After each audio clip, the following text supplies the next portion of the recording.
നമസ്കാരം.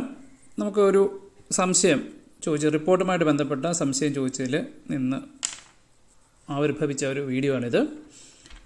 ഇപ്പം നമസ്കാരം പറയാതെ തുടങ്ങാൻ പറ്റാത്ത സ്ഥിതിയായി.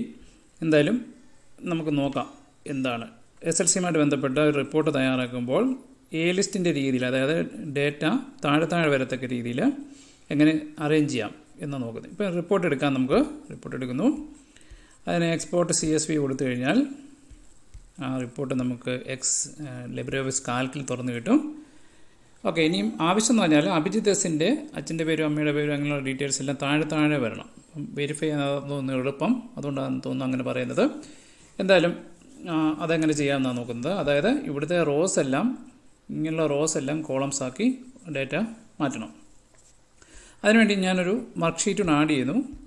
അതിനുശേഷം ഇവിടെ ഒരു ഫംഗ്ഷൻ ഇൻസേർട്ട് ചെയ്യുന്നത്. ഫംഗ്ഷൻ വിസാർഡ് എടുത്തിട്ട് ട്രാൻസ്പോസ് എന്നാണ് അതിൻ്റെ പേര്, ട്രാൻസ്പോസ്.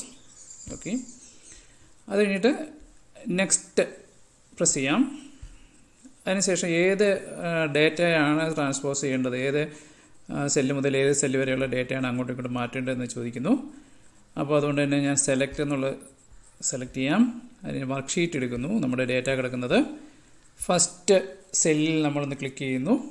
അതിനുശേഷം ഒന്നുകിൽ ഇവിടെ ഒരു കോളം ടൈപ്പ് ചെയ്താൽ മതി, അല്ലെങ്കിൽ നമുക്ക് എന്ത് ചെയ്യാം, ലാസ്റ്റ് സെല്ലിൽ ഒന്ന് ക്ലിക്ക് ചെയ്യാം. അപ്പോൾ ഇതിങ്ങനെ മാറ്റിയാൽ മതി. ഇങ്ങനെ ഡ്രാഗ് ചെയ്ത് മാറ്റുക. ഞാൻ കുറച്ച് ഇങ്ങനെ മാറ്റുന്നുണ്ട്. ഓക്കെ, അങ്ങനെ മാറ്റി വലത്തെ അറ്റം വരെ കൊണ്ടുപോകാം. വീഡിയോ ഒന്ന് കട്ട് ചെയ്യാം. ഉൾപ്പെടെയുള്ള ഡേറ്റ ഉള്ളതുകൊണ്ടാണ് വീഡിയോ ഒന്ന് കട്ട് ചെയ്ത്. ഇനി താഴോട്ട് വന്നിട്ട് ഏറ്റവും അവസാനത്തെ സെല്ലിൽ ഷിഫ്റ്റ് പ്രസ് ചെയ്തുകൊണ്ട് അവസാനത്തെ സെല്ലിൽ ക്ലിക്ക് ചെയ്യുന്നു. ഓക്കെ, അപ്പോൾ അത്രയും സെലക്ഷൻ ആയിട്ടുണ്ട്. ഇനിയും നമ്മൾ എൻ്റർ കീ പ്രസ് ചെയ്യാം. എൻ്റർ കീ പ്രസ് ചെയ്യുമ്പോൾ ഓക്കെ കൊടുത്തു കഴിഞ്ഞാൽ ആ ഡേറ്റ മൊത്തം നമുക്ക് അടുത്ത പേജിൽ കിട്ടുന്നതായിരിക്കും. ഓക്കെ, ഇപ്പോൾ ആ ഡേറ്റ മൊത്തം നമുക്ക് താഴെയായിട്ട് കിട്ടിയിട്ടുണ്ട്. അഭിജിത്തിൻ്റെ ഡേറ്റ, അച്ഛൻ്റെ അമ്മയുടെ പേരൊക്കെ താഴോട്ട് വന്നിട്ടുണ്ട്. ഓക്കെ, അപ്പം ഇനിയിപ്പം പ്രശ്നമില്ല, അത് പറഞ്ഞ പോലെ തന്നെ വന്നിട്ടുണ്ട്. ഇതായിരുന്നു ആവശ്യം. പക്ഷേ ഇതിനകത്ത് കുറച്ച് മോഡിഫിക്കേഷൻ നമുക്ക് വരുത്താം. അതിനുവേണ്ടി ഇതിനെ ഞാൻ ഒന്നുകൂടെ ഒന്ന് കോപ്പി ചെയ്യുന്നു. Ctrl A കൂടെ പ്രസ് ചെയ്തിട്ട് ഒന്നുകൂടെ ഒന്ന് കോപ്പി ചെയ്യുന്നു. കോപ്പി ചെയ്യുന്നു. ഒരു വർക്ക് ഷീറ്റ് കൂടെ ഓപ്പൺ ചെയ്യുന്നു. അതിലേക്ക് ഫസ്റ്റ് സെല്ലിൽ ഒന്ന് പ്രസ് ചെയ്തിട്ട് റൈറ്റ് ക്ലിക്ക് ചെയ്ത് പേസ്റ്റ് സ്പെഷ്യൽ എടുത്തിട്ട് ഓക്കെ അടിക്കുന്നു. അപ്പോൾ ആ ഡേറ്റ എല്ലാം ഇങ്ങനെ തോന്നുന്നു. അപ്പോൾ നേരത്തെ വർക്ക് ഷീറ്റ് 2 നമ്മളിവിടെ ക്ലിക്ക് ചെയ്യുമ്പോൾ ട്രാൻസ്പോസ് എന്നൊക്കെയായിരുന്നു വന്നു കിടക്കുന്നത്. അത് ആ ഡേറ്റ നമുക്ക് എന്തെങ്കിലും തിരുത്തണമെങ്കിൽ അത് പറ്റത്തില്ല. അതുകൊണ്ട് തന്നെ ഞാൻ വർക്ക് ഷീറ്റ് ആ ഡേറ്റ മാറ്റി രണ്ടാമത്തേലാക്കി. ഇനിയും ഇതിൻ്റെ സെല്ല് വിഡ്ത്തൊക്കെ കൂട്ടാം. നമുക്ക് ഫസ്റ്റിലെ വിഡ്ത്ത് കൂട്ടാം. ഓക്കെ, റെഡിയായി. ബാക്കി എല്ലാ സെല്ലിനും അല്ലെ കോളത്തിനും നമുക്ക് 5 യൂണിറ്റ് വെച്ച് നമുക്ക് ഷിഫ്റ്റ് പ്രസ് ചെയ്ത് ലാസ്റ്റ് കൊണ്ടുവന്നു. അത് ഞാൻ റൈറ്റ് ക്ലിക്ക് ചെയ്യുന്നു. കോളം വിഡ്ത്ത് എടുക്കുന്നു. അത് 5 സെൻറ്റിമീറ്റർ ആക്കാം. ഓക്കെ, ഇനിയും താഴേക്ക് വരുമ്പോഴും താഴത്തെ ഒരു സെല്ലോടെ ചെറിയ പ്രശ്നമുണ്ട്. ഈ 2 റോ ഹൈറ്റും കോളം ഹൈറ്റും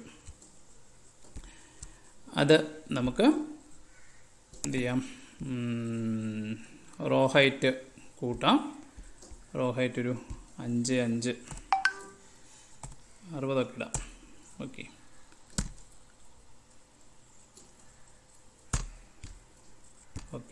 ഇനി ഇതിന് സെൽ ഒന്ന് റൈറ്റ് ക്ലിക്ക് ചെയ്ത് ഫോർമാറ്റ് സെൽസ് എടുത്തിട്ട് റാപ്പ് ടെസ്റ്റ് ഓട്ടോമാറ്റിക്കലി എടുത്ത് അത് നമുക്കൊന്ന് അറേഞ്ച് ചെയ്തിടാം, നല്ല അത് കാണത്തുള്ളൂ. പിന്നെ ഫോർമാറ്റ് പേജ് എടുത്തിട്ട് അതിൻ്റെ ലാൻഡ്സ്കേപ്പ് ആക്കാൻ കൂടുതൽ ഡേറ്റ നമുക്ക് ഉൾക്കൊള്ളിക്കാനായിട്ട് സാധിക്കും. ലാൻഡ്സ്കേപ്പ് എടുത്തപ്പോൾ ഇത് താഴെ പോയി. അപ്പോൾ അതൊക്കെ ഒന്ന് ശ്രദ്ധിച്ചോണം.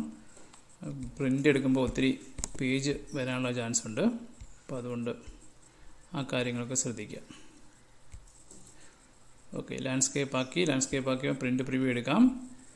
പ്രിൻ്റ് പ്രിവ്യൂ എടുക്കുമ്പോൾ ഒരു പേജിൽ 4 പേരെ വെച്ചിട്ട് നമുക്ക് കിട്ടുന്നുണ്ട്. അടുത്ത പേജ് തൊട്ട് ഈ ഹെഡിങ് ഇവിടെ കാണത്തില്ല.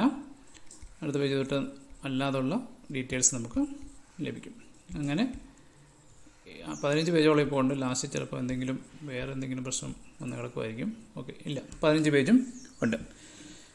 അപ്പോൾ അങ്ങനെ നമുക്ക് ഇതിനെ തയ്യാറാക്കാം. ഇനി കോളം വേണമെങ്കിൽ നമ്മൾ ആ ടേബിളിനകത്ത് ബോർഡർ ഇട്ട് കൊടുത്തിട്ട് കോളമൊക്കെ റെഡി ആയിക്കോണം. കോളം വേണമെന്നുണ്ടെങ്കിൽ സെലക്ട് ചെയ്ത് ബോർഡർ കൊടുത്തിട്ട് നമുക്ക് ചെയ്യാനായിട്ട് സാധിക്കും.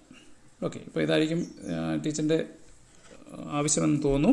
എന്തായാലും ബാക്കിയുള്ളവർക്കൂടെ പ്രയോജനപ്പെടുമെന്ന് കരുതുന്നു. അതുകൊണ്ടാണ് വീഡിയോ ആയിട്ട് തയ്യാറാക്കിയേക്കുന്നത്. Thank you.